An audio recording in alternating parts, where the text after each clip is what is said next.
Dulu, ia hanyalah santri kecil yatim yang duduk di serambi dapur pesantren, menunggu sisa nasi, diremehkan karena tak mampu bayar makan, bahkan pergi dalam diam saat hujan turun. Tak ada yang menyangka, anak kurus dengan tas lusuh itu kelak berdiri di hadapan gedung-gedung tinggi, dan satu tanda tangannya menentukan nasib ribuan orang. Tapi perjalanan hidupnya tidak berubah karena keajaiban, melainkan karena satu keputusan pahit yang hampir membuatnya menyerah selamanya. Lalu apa sebenarnya yang terjadi pada malam ketika ia diusir, hingga mengubah seluruh hidupnya? Anak yatim dari serambi dapur pesantren. Hujan turun pelan di lereng Gunung Wilis sore itu. Tidak deras, tapi cukup untuk membuat tanah di sekitar pesantren berubah becek dan dingin merayap sampai ke tulang.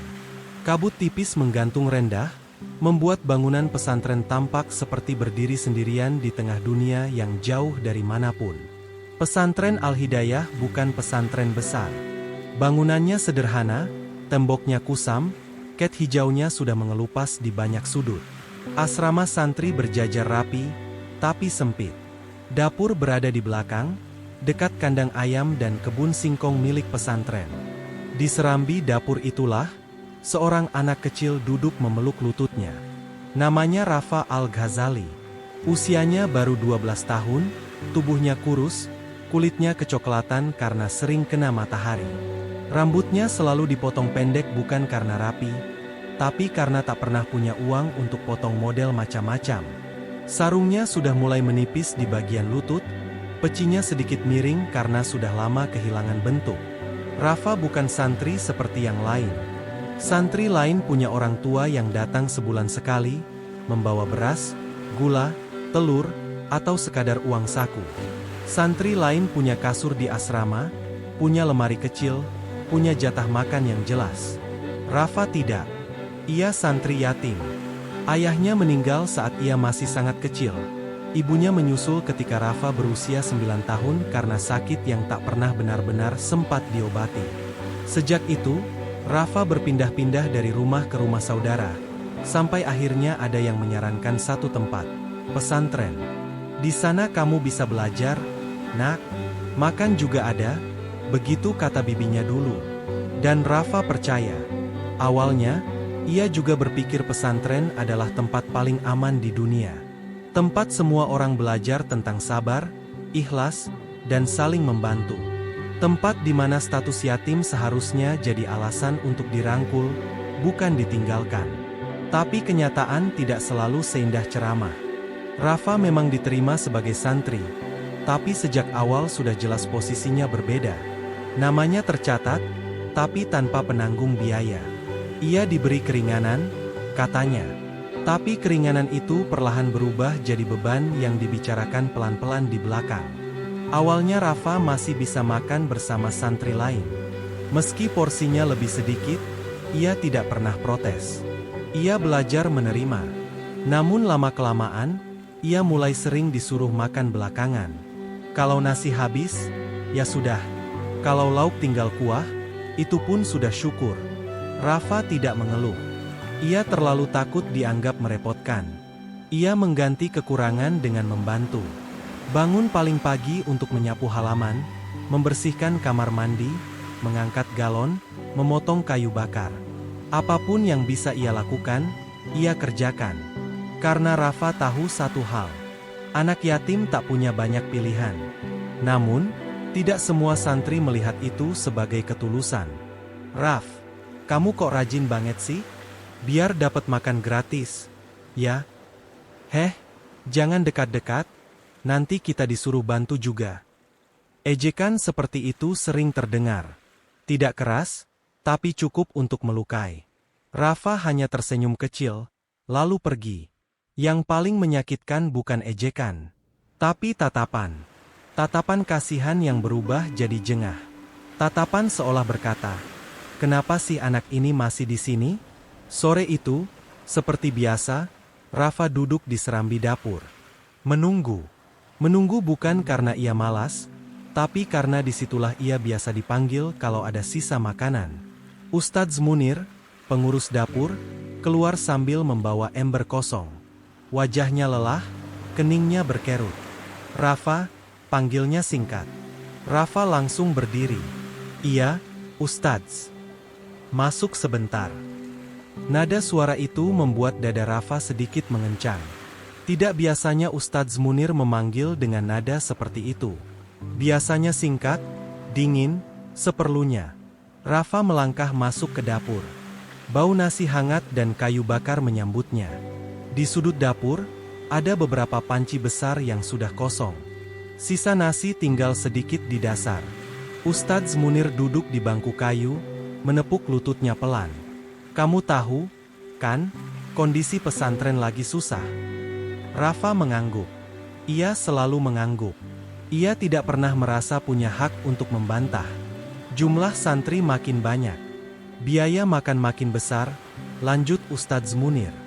Dan, kamu juga tahu posisi kamu. Rafa menunduk. Jari-jarinya saling menggenggam. Ia sudah sering mendengar kalimat seperti itu. Biasanya setelahnya akan ada permintaan bantuan ekstra. Ia siap. Saya bisa bantu apa lagi, Ustadz? Tanyanya pelan. Ustadz Munir menghela napas panjang. Bukan soal bantu atau tidak. Ia berdiri, berjalan ke rak dapur, lalu kembali menghadap Rafa. Begini, Raf, pesantren ini tempat belajar. Tapi juga perlu aturan. Tidak mungkin ada santri yang terus-terusan tidak bayar makan. Kalimat itu jatuh pelan, tapi rasanya seperti batu besar menghantam dada Rafa. Saya bisa kerja lebih banyak.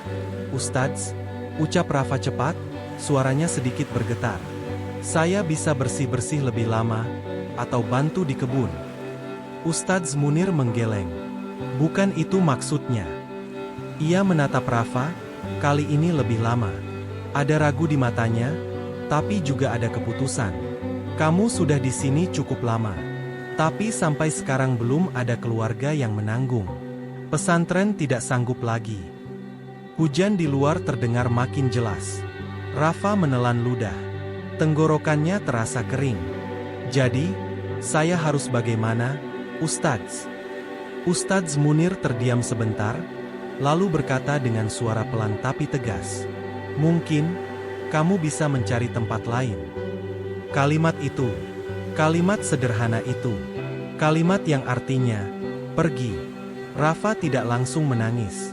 Ia hanya berdiri mematung. Otaknya seperti berhenti bekerja. Kata-kata mencari tempat lain berputar-putar di kepalanya, tapi tidak mau tersusun jadi makna. Bukan diusir, tambah Ustadz Munir cepat, seolah ingin mengurangi rasa bersalah. Hanya, untuk sementara, sampai ada yang bisa menanggung kamu. Rafa tersenyum kecil. Senyum yang dipaksakan. Iya, Ustadz. Saya mengerti. Padahal sebenarnya, ia tidak mengerti sama sekali. Malam itu, Rafa mengemas barangnya. Tidak banyak. Hanya satu tas kain lusuh berisi 2 setel baju, sarung, peci, dan beberapa kitab tipis yang sudah ia hafal sebagian isinya.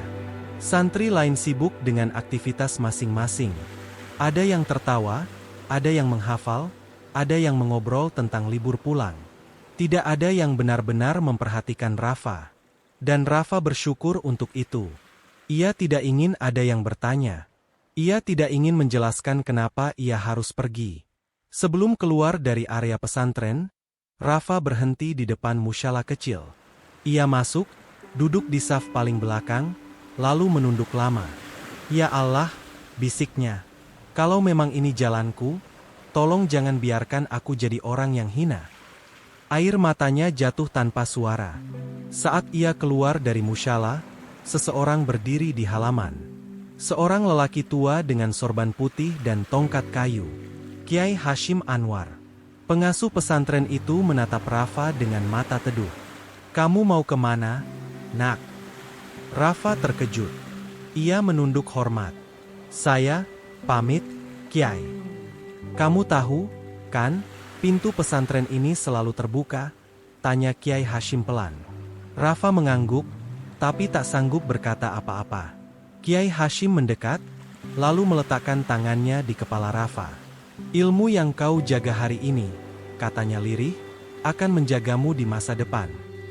Rafa menatap wajah Kiai Hashim, berusaha menghafal setiap keriputnya. Lalu ia mencium tangan itu, menahan tangis yang hampir pecah. Dengan langkah kecil, Rafa meninggalkan pesantren. Hujan masih turun. Jalan tanah licin. Tapi ia terus berjalan. Di balik punggungnya, pesantren Al-Hidayah berdiri diam. Dan malam itu, seorang santri kecil yatim melangkah ke dunia luar. Tanpa uang, tanpa keluarga. Jalan panjang yang tak pernah mudah.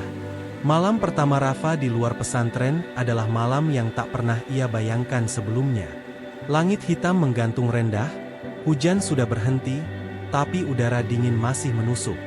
Jalanan tanah berubah licin dan lengket di sandal jepitnya yang sudah menipis. Setiap langkah terasa berat, bukan karena jarak, tapi karena perasaan yang menekan dadanya. Rafa berjalan tanpa tujuan. Ia hanya tahu satu hal. Ia harus menjauh dari pesantren sebelum subuh. Entah kenapa, ia takut jika matahari terbit dan ia masih di sekitar sana, hatinya akan goyah dan ia akan kembali. Padahal ia tahu ia tak punya tempat lagi di sana.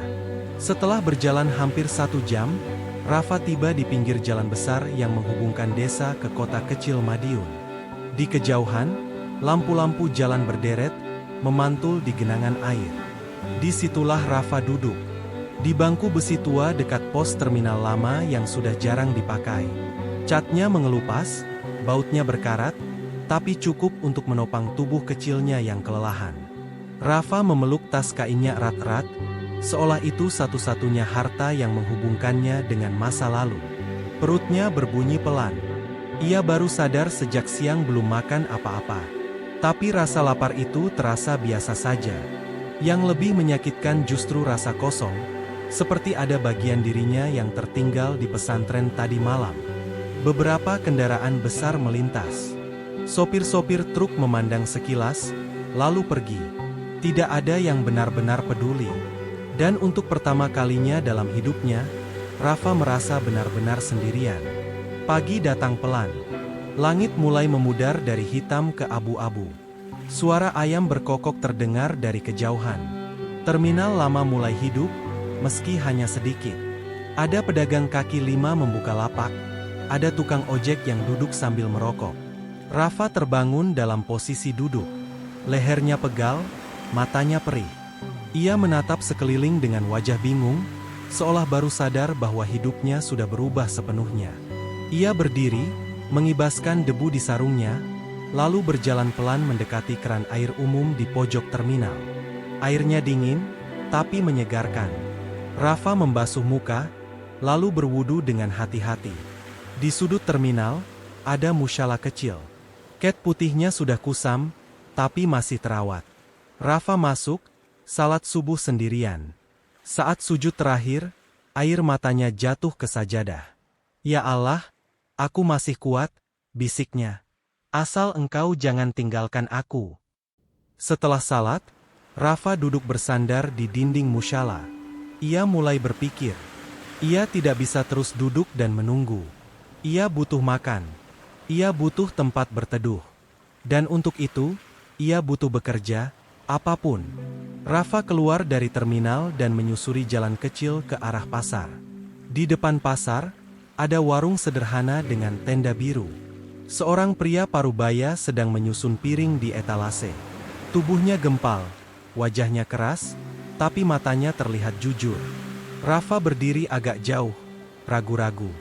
Ia menelan ludah, lalu mendekat. "Pak," ucapnya pelan. Pria itu menoleh. "Iya, saya bisa bantu apa-apa? Nyuci piring atau bersih-bersih?" Pria itu menatap Rafa dari ujung kepala sampai kaki. Lama. Rafa menunduk, sudah terbiasa dinilai seperti barang murah. "Kamu siapa?" tanya pria itu akhirnya. "Rafa, Pak." "Sekolah?" Rafa menggeleng. "Dulu, santri." Pria itu menghela napas. "Bayaran kecil, ya. Makan saja cukup." Rafa mengangguk cepat. "Iya, Pak. Tidak apa-apa." "Ya sudah. Saya Suryo. Ambil ember di belakang." Hari itu, Rafa mencuci piring sampai jarinya keriput. Air sabun dingin, bau sisa makanan menyengat, tapi hatinya sedikit hangat. Karena siang itu, ia makan nasi hangat dengan tempe goreng. Itu makan terenak yang pernah ia rasakan.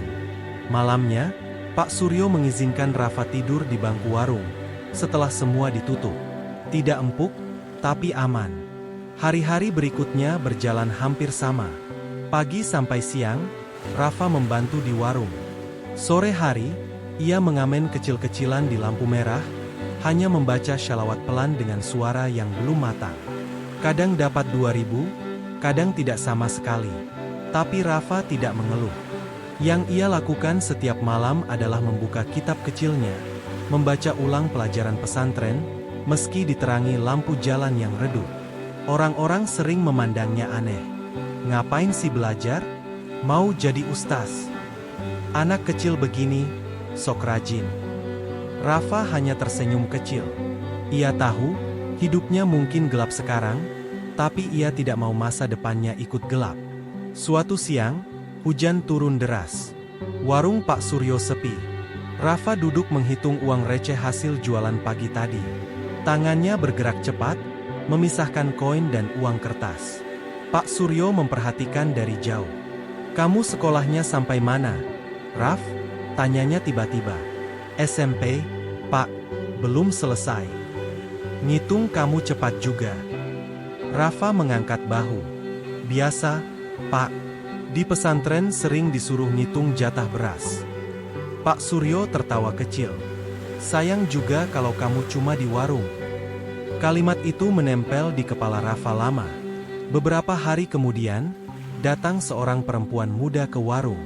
Ia mengenakan jaket alma mater, membawa ransel besar. Wajahnya ramah, senyumnya hangat. "Pak, numpang beli air minum," katanya. Pak Suryo mengangguk. "Silakan." Perempuan itu melihat Rafa yang sedang mencatat pesanan. "Kamu yang ngitung semua ini?" tanyanya penasaran. Rafa mengangguk. "Iya, Mbak." "Cepat juga kamu." Perempuan itu memperkenalkan diri. Namanya Nina Rahma, mahasiswi yang sedang ikut program relawan pendidikan di daerah sekitar. Hari itu, Nina banyak bertanya tentang Rafa, tentang hidupnya, tentang kenapa ia tidak sekolah. Rafa menjawab jujur. Tidak dilebih-lebihkan, tidak dikurang-kurangi. Nina terdiam lama setelah mendengar ceritanya. "Kamu mau sekolah lagi?" tanya Nina pelan. Rafa ragu. "Mau, tapi saya tidak punya apa-apa, Mbak." Nina tersenyum. "Kadang yang paling penting bukan apa yang kamu punya, tapi apa yang kamu mau perjuangkan." Beberapa minggu kemudian, hidup Rafa mulai berubah sedikit demi sedikit. Nina membantu menguruskan Rafa masuk sekolah terbuka dan kursus komputer gratis di balai desa. Rafa harus belajar pagi dan bekerja sore. Tubuhnya sering kelelahan, matanya sering berat. Ada hari-hari ketika ia harus memilih uang 1.000 untuk makan, atau ongkos ke balai desa. Dan seringkali, ia memilih berjalan kaki berjam-jam. Di proyek bangunan dekat terminal, Rafa kadang ikut membantu mengangkut pasir untuk tambahan uang. Mandor sering membentaknya. "Cepat, jangan lelet. Anak kecil begini, disuruh kerja malah mikir." Rafa menggigit bibir. Tangannya pegal, punggungnya sakit, tapi ia tidak berhenti. Karena setiap kali ia hampir menyerah, ia teringat satu malam hujan di pesantren. Satu kalimat yang menusuk. Tidak mungkin ada santri yang terus-terusan tidak bayar makan. Rafa tidak ingin hidupnya berhenti sebagai beban. Malam-malamnya kembali dihabiskan di musyalah terminal. Di sana, Rafa belajar menggunakan komputer bekas yang sering rusak. Layarnya berkedip, keyboardnya lengket, tapi bagi Rafa itu seperti jendela ke dunia lain. Dunia yang lebih luas.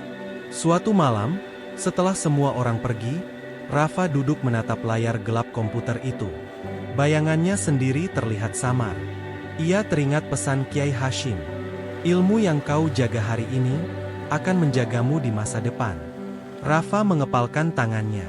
"Aku tidak tahu bagaimana caranya," bisiknya pada diri sendiri, Tapi aku akan naik. Pelan-pelan. Setinggi mungkin. Di luar, lampu kota menyala satu persatu. Dan di antara ribuan anak kecil lain yang berjuang untuk bertahan hidup, ada satu anak yatim yang sedang diam-diam membangun masa depan. Dari terminal tua, dari warung kecil, dari mimpi yang belum berani ia ceritakan pada siapapun. Saat nama itu mulai diperhitungkan, hari pertama Rafa menginjakkan kaki di kampus adalah hari yang tak pernah ia berani bayangkan sebelumnya. Pagi itu matahari Surabaya sudah terik sejak pukul 8. Gedung-gedung tinggi berdiri kokoh, berjejer rapi dengan cat yang masih segar. Jalanan ramai oleh mahasiswa dengan tas mahal, sepatu bersih, dan wajah yang terlihat seperti tak pernah mengenal kata kekurangan. Rafa berdiri di depan gerbang kampus negeri itu dengan ransel hitam tipis di punggungnya. Isinya sederhana, satu buku tulis, pulpen, map coklat, dan selembar surat penerimaan mahasiswa baru. Tangannya sedikit gemetar saat membaca namanya sendiri di kertas itu. Rafa Al-Ghazali, Program Studi Sistem Informasi. Nama yang sama dengan anak yatim yang dulu tidur di serambi dapur pesantren. Nama yang sama dengan anak kecil yang pernah diusir karena tak mampu bayar makan. Ia menarik napas panjang. Bismillah, gumamnya pelan. Rafa melangkah masuk. Sejak hari itu, hidupnya berubah, tapi tidak serta-merta menjadi mudah. Di kelas, Rafa duduk paling belakang. Bukan karena ingin bersembunyi, tapi karena ia belum terbiasa berada di tengah orang-orang yang hidupnya jauh berbeda. Saat teman-temannya berbicara tentang laptop terbaru, cafe hits, atau rencana liburan, Rafa hanya tersenyum kecil. Laptopnya adalah barang pinjaman dari balai desa. Layarnya sedikit buram, kipasnya berisik, tapi Rafa menjaganya seperti harta karun. Ia belajar lebih keras dari siapapun. Karena Rafa tahu, di tempat seperti ini, kesalahan kecil bisa membuatnya terlempar kembali ke bawah. Siang hari ia kuliah. Sore hingga malam, ia bekerja apa saja. Jaga warnet kecil, input data untuk UMKM, bahkan kadang masih ikut proyek bangunan di akhir pekan. Tubuhnya sering remuk, matanya sering merah, tapi ia tidak pernah absen salat dan belajar. Ada malam-malam ketika Rafa tertidur di depan layar komputer, jari-jarinya masih menempel di keyboard. Dan ada pagi-pagi ketika ia bangun dengan kepala pusing, tapi tetap berangkat ke kelas. Karena ia tidak mau menyia-nyiakan satupun kesempatan. Di semester kedua, Rafa mulai dikenal dosen. Bukan karena ia paling vokal, tapi karena jawabannya selalu tepat. Tugasnya rapi, analisisnya tajam, dan yang paling mencolok, ia selalu mengaitkan teknologi dengan manfaat sosial. Suatu hari, setelah kelas selesai, seorang dosen memanggilnya. "Rafa, tunggu sebentar." Dosen itu bernama Dr. Arman Prabowo. Usianya sekitar 50-an, berkacamata tipis, suaranya tenang tapi tegas. "Kamu tinggal di mana?" tanya Dr. Arman sambil membereskan buku. "Di kos sederhana, Pak." "Kerja sambil kuliah?" "Iya." Dr. Arman menatap Rafa lama. "Kamu punya cara berpikir yang jarang saya temui. Pernah kepikiran bikin sesuatu sendiri?" Rafa terdiam. Ia ragu. "Maksud Bapak?" "Usaha, aplikasi, sistem, apapun. Yang bukan cuma buat uang, tapi buat orang." Kalimat itu membuka sesuatu di kepala Rafa. Sejak kecil, ia hidup di antara orang-orang yang kesulitan. Ia tahu betul bagaimana susahnya akses pendidikan, modal, dan informasi. Malam itu, Rafa menulis ide di buku tulisnya sampai subuh. Sebuah platform sederhana, menghubungkan santri, anak yatim, dan pelaku UMKM kecil dengan pembelajaran digital dan pembiayaan berbasis syariah. Ia menamainya Langkah Pertama. Awalnya hanya konsep, lalu prototipe sederhana. Rafa mengerjakannya sendirian, di sela-sela kerja dan kuliah. Kadang ia nyaris menyerah karena server error, kadang karena kehabisan uang untuk makan. Tapi setiap kali ingin berhenti, ia teringat wajah anak-anak di terminal dulu. Ia tidak ingin mereka mengalami hidup yang sama. Di tahun ketiga kuliah, Rafa mengikuti kompetisi startup mahasiswa tingkat nasional. Ia datang dengan kemeja pinjaman dan sepatu yang solnya sudah tipis. Di ruangan itu, ia bertemu orang-orang dengan tim besar, presentasi canggih, dan sponsor ternama. Salah satu peserta memperhatikannya lalu berbisik ke temannya. "Itu siapa? Kayak bukan anak startup." Rafa mendengar, tapi ia diam. Saat gilirannya presentasi, Rafa maju ke depan. Tangannya dingin, jantungnya berdetak keras, tapi suaranya stabil. Ia tidak menjual mimpi besar. Ia menceritakan kenyataan. Tentang santri yang putus sekolah. Tentang anak yatim yang tidak punya akses.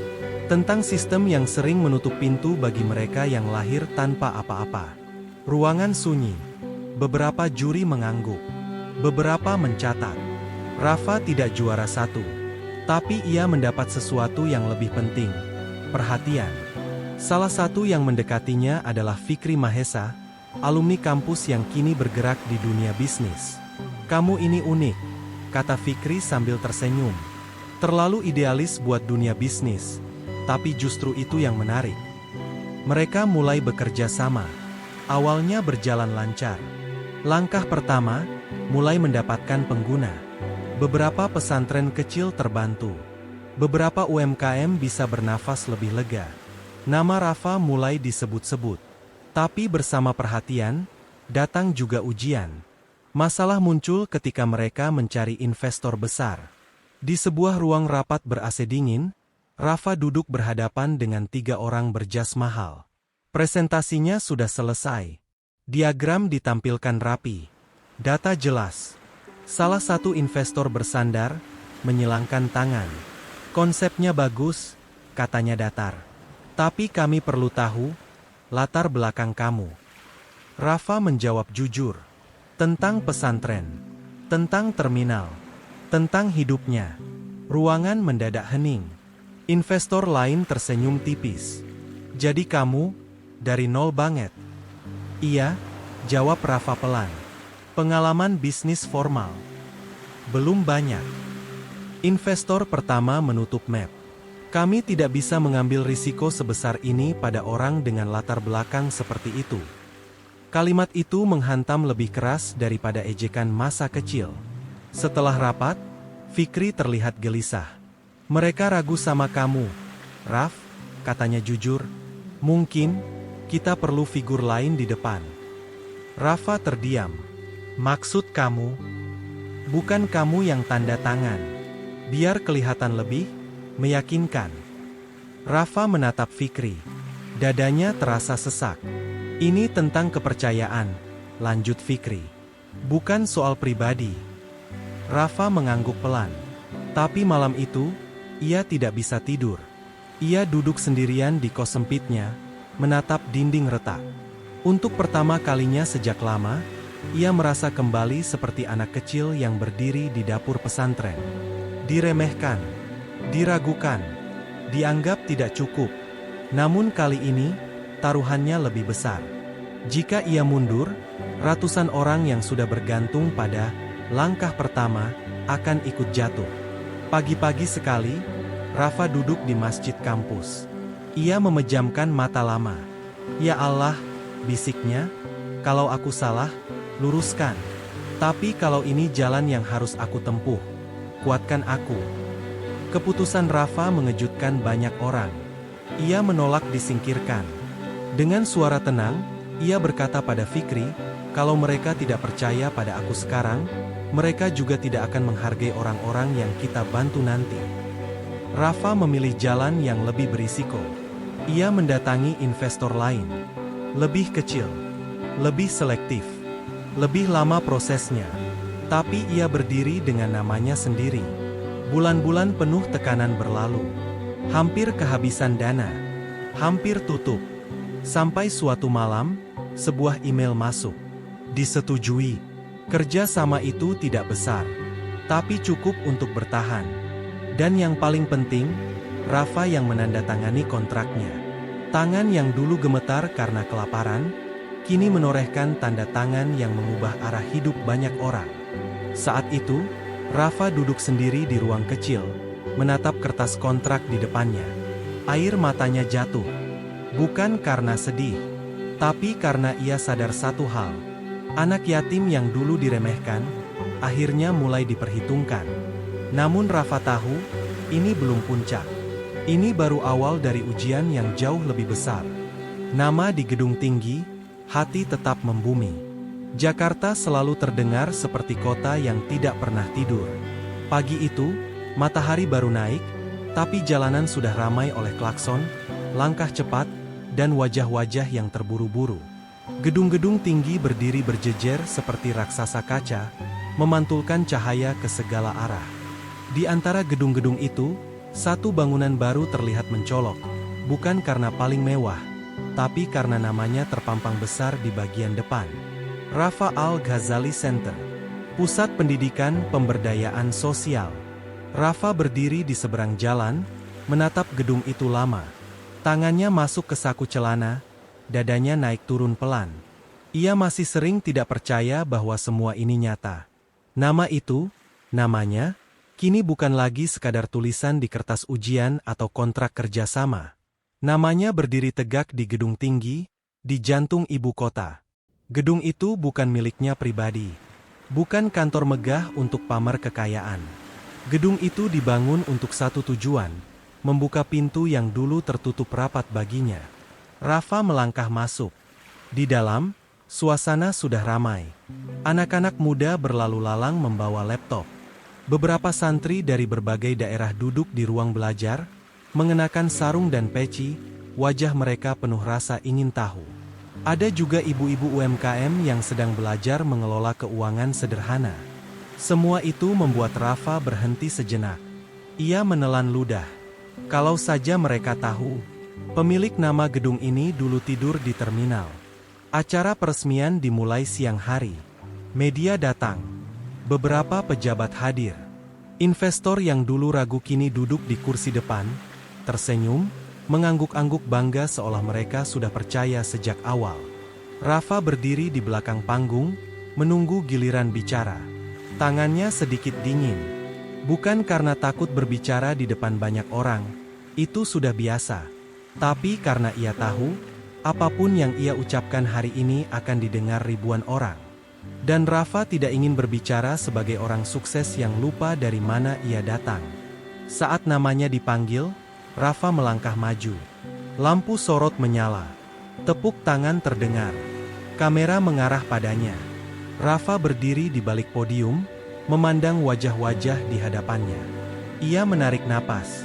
"Terima kasih," katanya pelan, lalu tersenyum kecil. "Saya tidak pandai pidato." Beberapa orang tertawa ringan. "Saya hanya ingin bercerita sedikit," lanjutnya. "Tentang seorang anak kecil yang dulu duduk di serambi dapur pesantren, menunggu sisa nasi." Ruangan mendadak hening. Anak itu yatim. Tidak punya siapa-siapa.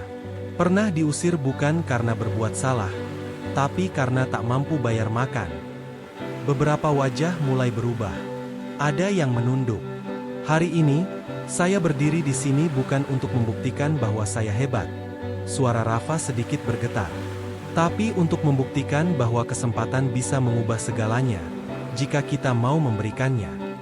Tepuk tangan kali ini terdengar lebih pelan, lebih dalam.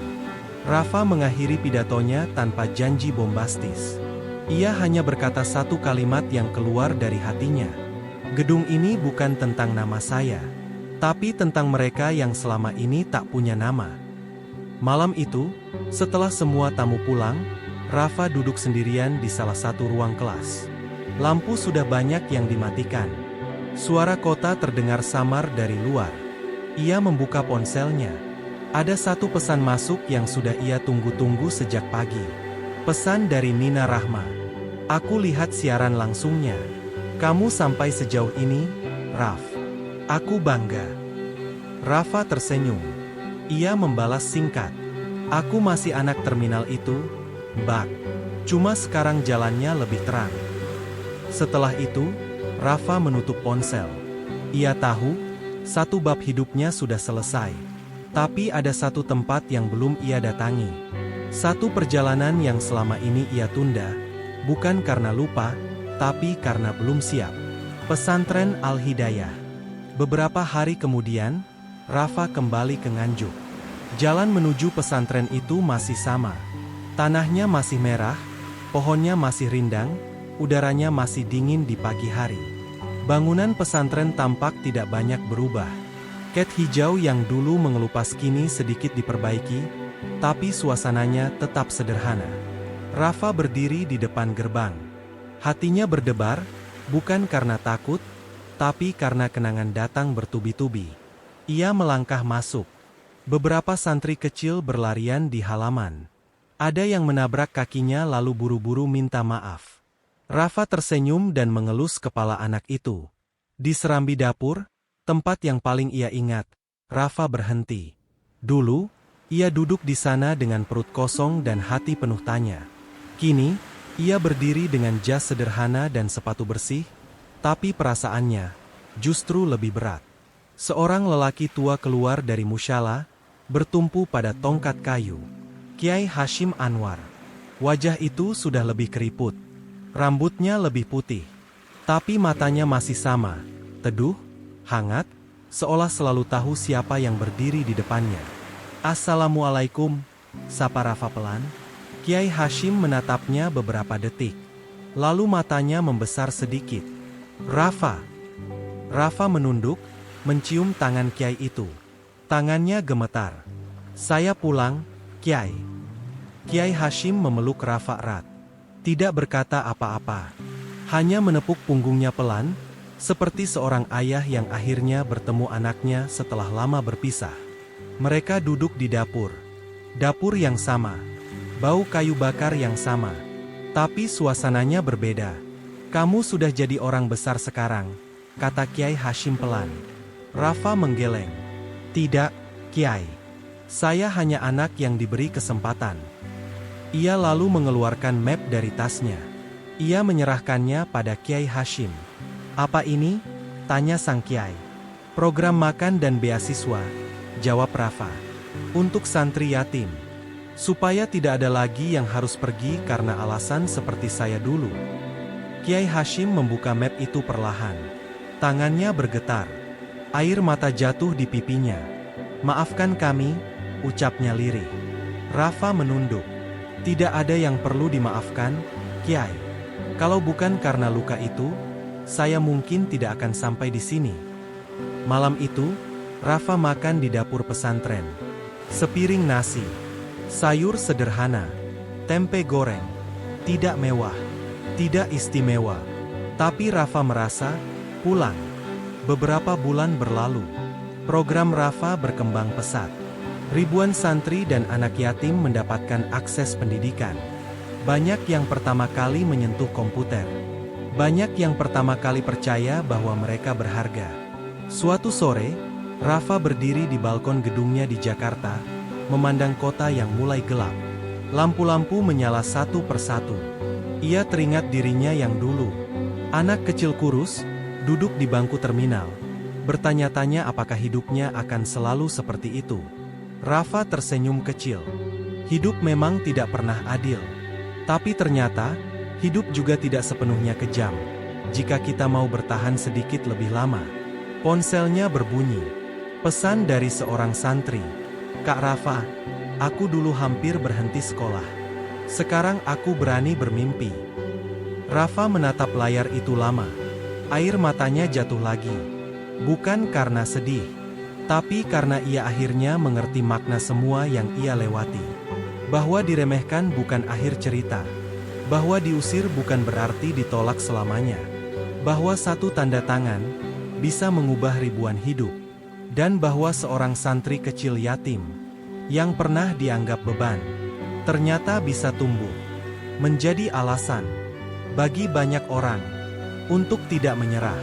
Tamat.